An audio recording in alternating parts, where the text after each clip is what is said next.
Okay, start off with still working on the old Yamaha there. I'm not working on it, waiting for parts to come in so I can get a move on with it.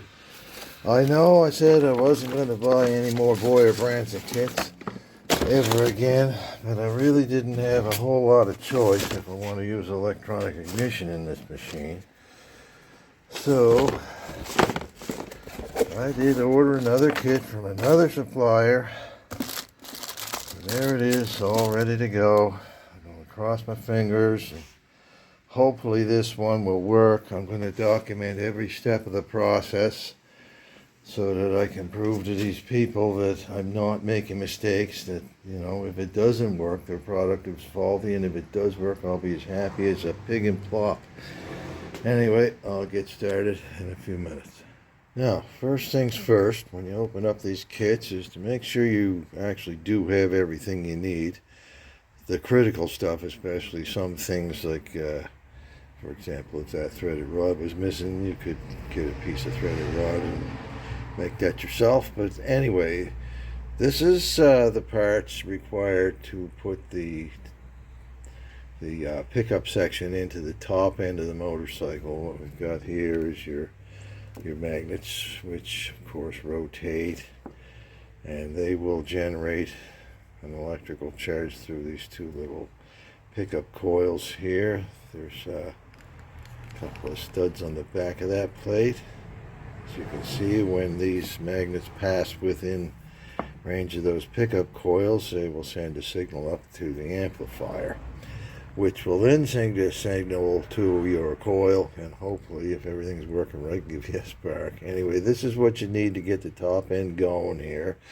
We got, like I said, the rotor, this threaded rod that goes right through the camshaft. There's a little ferrule here that goes in the end of the camshaft. You've got a washer, a lock washer, and a nut. Carrying on from there, of course, you've got your pickup plate. That only will fit into that Yamaha top end in one position. You can't put it in upside down. It won't fit. But this way it'll go in and you'll have some room to adjust your timing. And of course you have the two Allen bolts there to hold this in place, and two little washers to protect the plastic plate there, and two standoff spacers to hold this plate at the proper distance away from the rotor.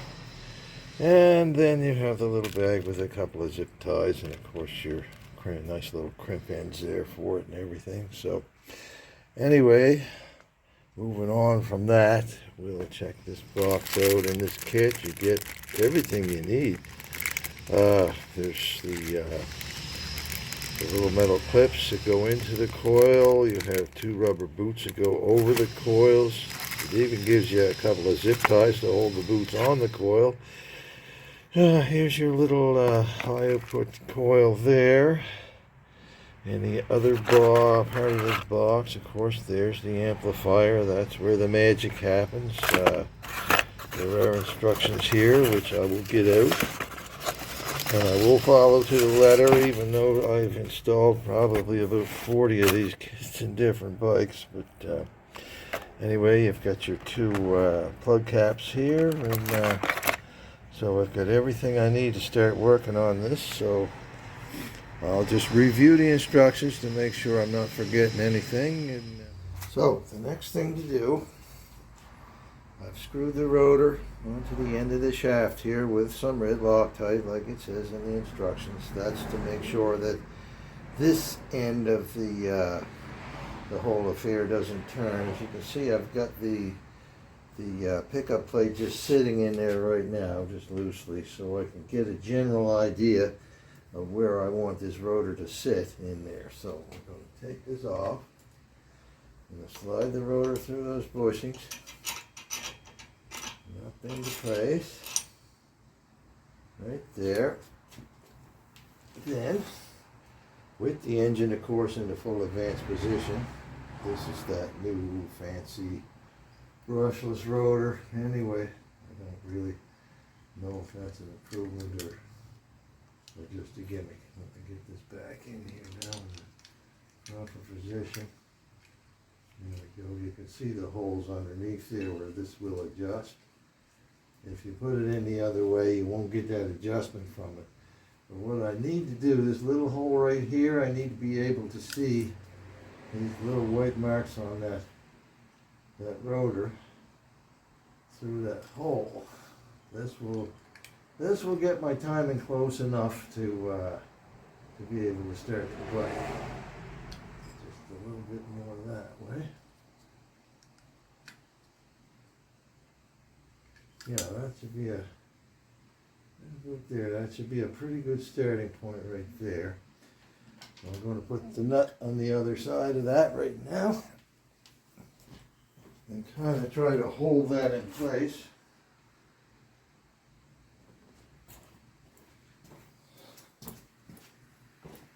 The little step bushing is in there already. I'm just going to kind of hold that like that. Screw this nut onto here. And see if I can't find a 13mm wrench. Bear with me. I should have been ready for this. Let's see, 13. There we go, right there. So, I'm not going to tighten this right down just yet. I'm going to snug it up. That should be enough. What I want to make sure is that that rotor hasn't moved from the position I put it in at first. And frankly, I'm pretty sure it has. So, yeah, it's moved a little bit. Although, it's pretty damn close to where I'd like it to be. Just move this a little bit more. Make sure you don't turn the engine when you're doing this. Alright. Hold this up to the position again. You want the mounting holes to be right in the middle of these oblong holes so that you can get your adjustment in there. That should do it right about there. So I'm just going to tighten up the nut on the other side and then I'll proceed with mounting this plate after that. Okay, now that the top end is looked after, I'm going to look after mounting up this coil. I've actually made a nice little mounting bracket to hold this, and it fits right where the old coil fits, so it's a perfect fit. It still holds the, I think it's the horn bracket or something like that. Anyway, there's two little studs in these coils, and these little connectors right here that you get with the kit. They just clamp right onto the ends of that wire. I don't know if I can focus on that. There we go. Right on the ends of that wire like that. This is what they look like when you get them, but they fit right on the ends. Excuse my hand being in the way. Right on the ends of those little studs right there that are inside of those coils, and that keeps them on. And of course you get some nice boots in the kit right there to waterproof the coils and that sort of thing, which is terrific. The only thing that didn't come in this kit that came in the last kit, the one that failed, was a set of wires. Now luckily I happen to have a fair amount of copper core wire around, so that wasn't an issue. But this kit did come with a couple of nice little bolts that are the right size to bolt that coil on, which did not come in the other kit. So anyway, you never know what you're going to get with these kits, as long as you get the basic machinery, or electronics I should say, to put this thing together. So let's proceed with this. I'll crimp that other wire on there, get the boots on there, and then I'll be ready to mount the coil. Okay, here's what I've got for a coil mount. Try to get this thing to focus. Anyway, it's actually the old coil mount partly. It's well grounded. I think I called this the horn mount, but it's not the horn mount. It's where the signal light relay goes. But I'll put that on later. Get that out of the way. So that's a good solid mount for that coil. That's not going anywhere. So I will put the wires on there and we'll proceed from there. Okay, I've got everything hooked up. As you can see, I've got the wires now hooked onto the coil. The supply wires are on there from the unit, and the power supply from the key switch. That will supply power to the unit and the coil as well. What else? Yes, I've got the spark plugs well grounded with a couple of not little, really, kind of large alligator clips from an old battery charger. Anyway, they work perfectly for that stuff. They hold the spark plugs down to the engine really well, so that they're not flopping around. You can see what's going on. So anyway, I'm going to set the camera down right here on top of this box, if it'll stay put. Will you stay put? I think so. Anyway, and you should be able to see the spark plug, tip of that spark plug right in there. So I'm going to go over, close up the door, turn the lights off, and see if we got fire this time or not. Now most of these units, when you turn the key on and off, you should get a spark, but some you do and some you don't. I'm not seeing any spark right now, just turning that key on and off. That's not a good feeling. Anyway, let's give it a kick and see if it'll respond to that. Let me get up here on the lift. Oh, fire! Good. All right, we're in business here. Okay, I'm gonna get the lights back on again. Thank goodness, I'm tired of freaking around with this bike. I knew I'd get it sooner or later, even if I had to go back to ignition points with it. But anyway, the plugs are firing well. There's a nice flat spot in here behind the battery box where the old lighting module was bolted down. I'm just gonna put that unit right in there like that with this this nice little piece of sponge underneath it. That'll kind of help isolate it from vibration, and I'll just glue it to that sponge, and it should be quite happy in there. There's plenty of room for airflow around it and that sort of thing. So anyway, things are great. It's time, I guess, to go in and have a cup of tea and maybe a sandwich or something. Then I'll come back out here and we'll put the plugs in the bike and hook up the old IV unit, feed her a can of soup, and see if she'll go. All right. Okay, I'm going to see if I can get some life out of this machine now. Get the old IV unit hooked up here. I've actually got gasoline in it instead of Campbell's soup. We'll see how she runs with gasoline instead of soup in her. All right, this is the first start. I don't know what's going to happen. As you can see, I've got the timing light hooked up down here so I can actually check the ignition timing if I get it running. So anyway, I'll put the choke on here, go around the other side. I could kick it, but hey, this thing's got an electric boot on it, so let's try it that way first.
obviously it's close enough in timing to start, but I'm going to have to fiddle around with it a little bit more and see if I can get her to run a little bit better, but that's a good sign. She's making noise. Okay,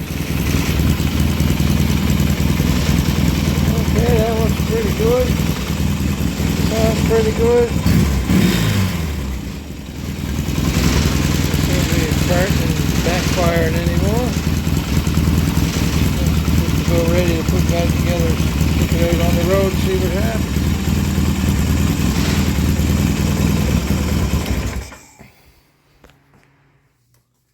Okay, that's pretty much wraps up the job for this bike. I may still have to do a little bit of carb tuning and that sort of thing before I hand the machine over, and then oil change, that sort of thing.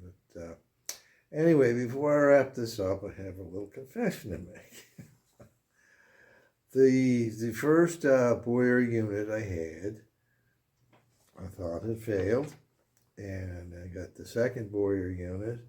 I put that in, I wired it up the same way as I had done before, and I wasn't getting any spark with that one either. So I really started looking at myself and saying, are you absolutely sure that everything you're doing is right? So, like I said, I've installed an awful lot of the old Boyer, the standard Boyer systems in the Triumphs, BSAs, Nortons, that sort of thing. I've put a few of these into Yamahas as well, and these kits are a little bit different than the standard ones, and sometimes my pride gets in my way, and I screw up. And anyway, the bottom line is, when I decided to have another look at the wiring schematic, it's a very simple schematic, but up here is where I got messed up. Now, on the older type, you have a wire that goes to the coil, and then the coil, if you have two coils, then it goes across to the other coil, and then it goes to ground from there. So I was running this like that, and that's not how it goes. It actually, the coil in this setup actually has its own power supply that comes off the same wire that feeds the ignition control module. So anyway, when I saw this, I said, what the hell is that? I said, oh, uh-oh, I made a mistake. So anyway, it's just like anything else. I make mistakes the same as everybody else, and the thing is, I'm admitting it, and don't worry, Bobby, I'm not going to make you pay for the second Boyer unit in this thing. I'll look after, I'll handle that myself, and I'll keep the original Boyer unit. I'll either use it myself or I'll be able to sell it to somebody else. Anyway, that's the end of that. I hope you enjoyed the video. Hopefully I get the bike on the road. I will probably do a little epilogue on this, just to let you know how that worked out. But anyway, the darn thing, it kicked me in the right foot when it was up on the lift. It's kind of hard to get a good kick on these things. And let me tell you, these Yamaha 650s, when they kick back like a mother. Anyway, this thing caught me unawares, and it really hurt my foot. I think I pulled a tendon or a ligament on the bottom of my foot. Anyways, it's pretty sore right now. So I'm not going to be kickstarting any Yamahas for a little while. Anyway, luckily this one's got electric start. So anyway, I hope you enjoyed the video. Thanks for watching. You can like and share if you want to. Doodly-doo.